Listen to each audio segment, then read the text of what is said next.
इस चीज़ का ध्यान आप लोग ज़रूर रखें यहाँ पर फीवा लेक में। लास्ट टाइम भी जब मैं आया था इतना ही प्यारा व्यू था। चारों तरफ इतनी हरियाली थी, सड़क भी इतने साफ सुथरे और पीछे पक्षियों की गुनगुनाहट, एक अलग ही वाइब था।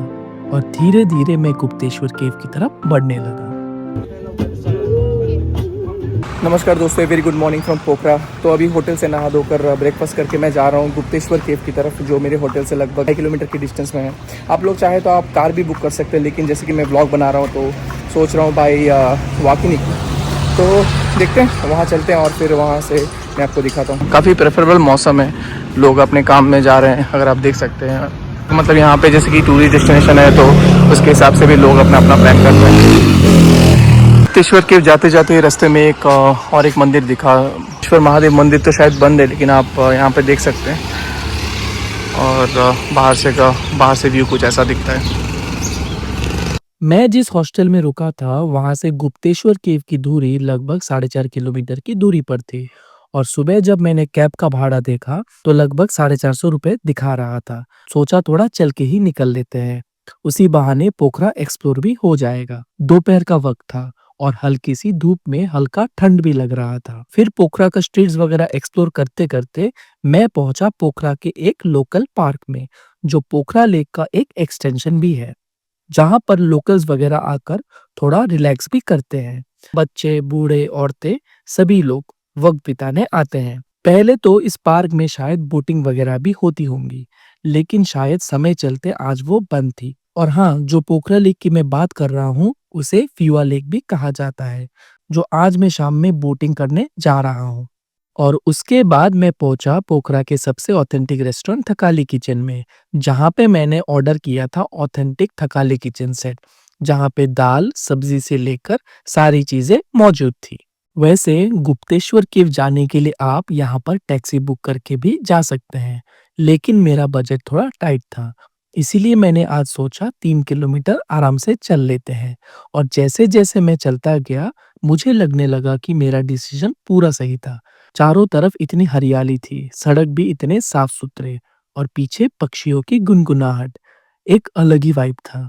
और धीरे धीरे मैं गुप्तेश्वर केव की तरफ बढ़ने लगा। तो फाइनली लगभग 3 से 4 किलोमीटर चलने के बाद मैं पहुंच गया था गुप्तेश्वर केव के एंट्रेंस पर, जहां पे लगभग मुझे 30 से 40 मिनट का वॉक पड़ा था। गुप्तेश्वर केव शहर के एकदम बीचों बीच था, जहां पर आप इजीली पहुंच सकते हैं। एंट्रेंस के अंदर जाते ही चारों तरफ आपको छोटे छोटे लोकल शॉप्स भी दिखेंगे, जहां पर अगर आप कुछ खरीदारी करना चाहे तो वो भी कर सकते हैं। गुप्तेश्वर केव एक ऐसी जगह है जो देखने में मैन मेड लगती है, लेकिन असल में इसका आर्किटेक्चर ऑलमोस्ट पूरी तरह से नेचर ने बनाया है। हजारों सालों में लाइमस्टोन को धीरे धीरे अंडरग्राउंड पानी ने कर्व किया, जिससे ये संकरी पैसेजेस बनी, अनइवन वॉल्स और नेचुरल चैम्बर्स बने।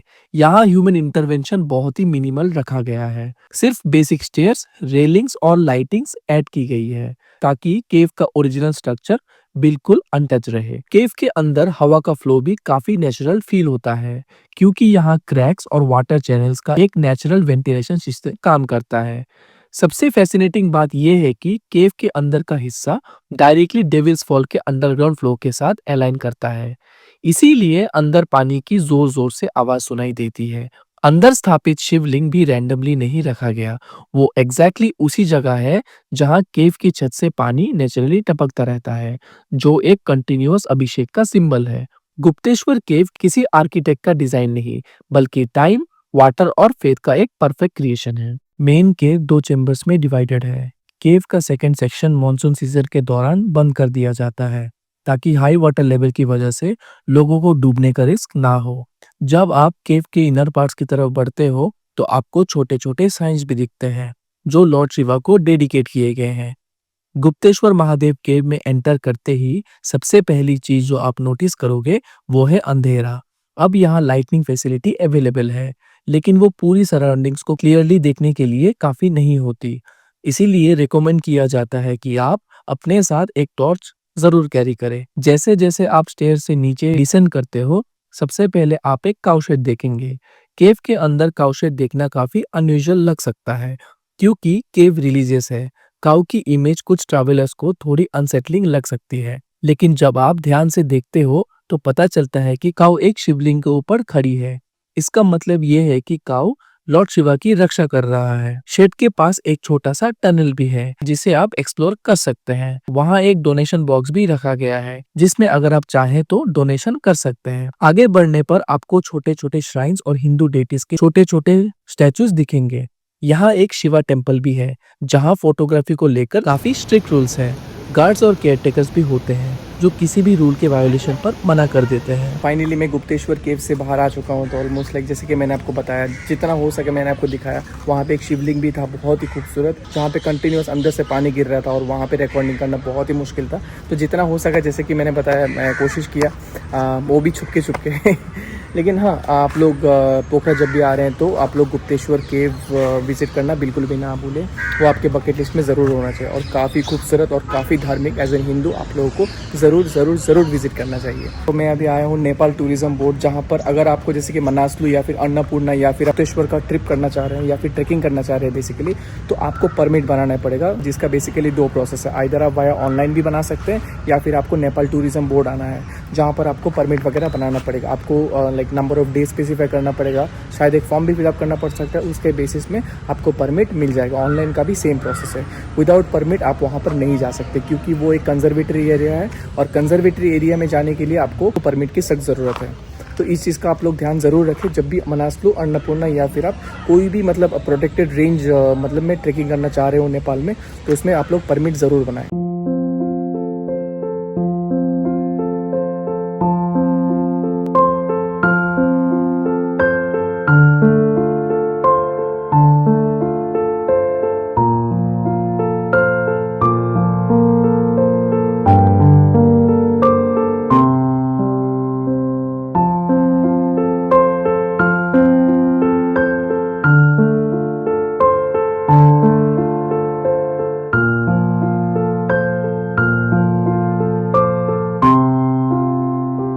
शाम के ऑलमोस्ट लाइक 5 बज रहे हैं पोखरा में। और सबसे पहले मैं अभी जा रहा हूँ फ्यूआ लेक, जिसको पोखरा लेक भी कहा जाता है, वहाँ पे बोटिंग करने।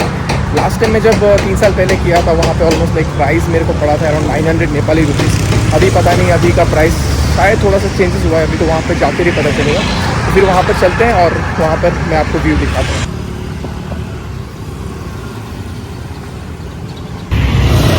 शाम में आप देख सकते हैं कितना प्यारा व्यू आ रहा है। लोग अपने अपने काम से जा रहे हैं, कोई कोई यहाँ पे घूमने जा रहा है। बहुत सारे टूरिस्ट वगैरह भी आपको दिख जाएंगे पोखरा में। ये चीज़ें, ये साइटिंग्स बहुत ही ज़्यादा कॉमन है।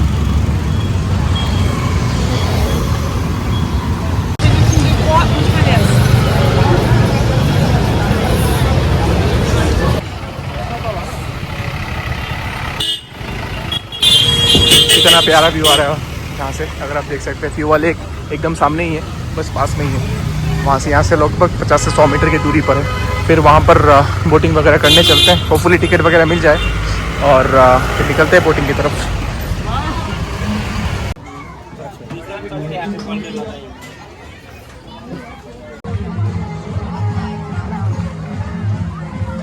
फाइनली बोट लेकर फ्यूआ लेक या फिर पोखरा लेक, आप जो भी बोले, मैं निकल पड़ा एक्सप्लोर करने। हमारे पास ज़्यादा टाइम नहीं है, लाइक ऑलमोस्ट 40 to 45 मिनट्स ही है घूमने के लिए।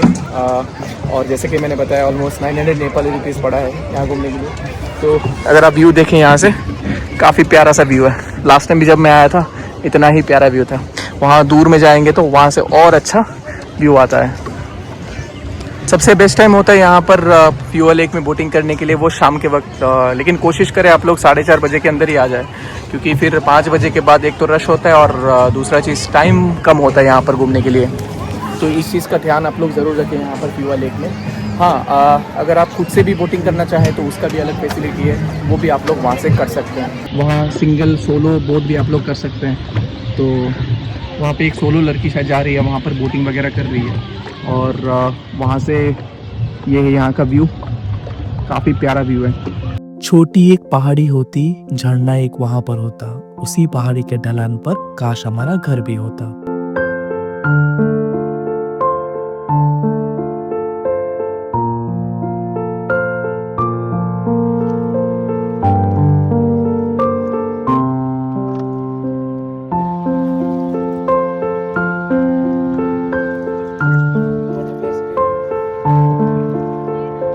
उसके बाद मैं निकल पड़ा मेरे नेक्स्ट स्टॉप पोखरा के लेक साइड घूमने और सबसे पहले मैं गया एक रोलर स्केट्स के एकेडमी पे जो पोखरा लेक के बिल्कुल पास में ही था। देखते ही देखते शाम हो गई और उसके बाद मैं निकल पड़ा लेक साइड घूमने। पोखरा लेक साइड में शाम में आपको घूमने में बहुत ही ज्यादा मजा आएगा।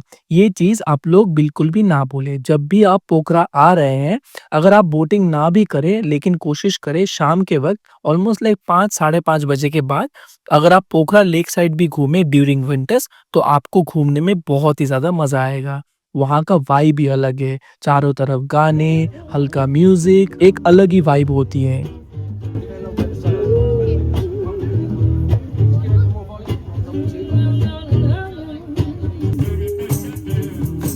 ऐसे ही देखते देखते आज का दिन खत्म होता है। तो फिर मिलते हैं आप लोगों से इसके अगले एपिसोड में।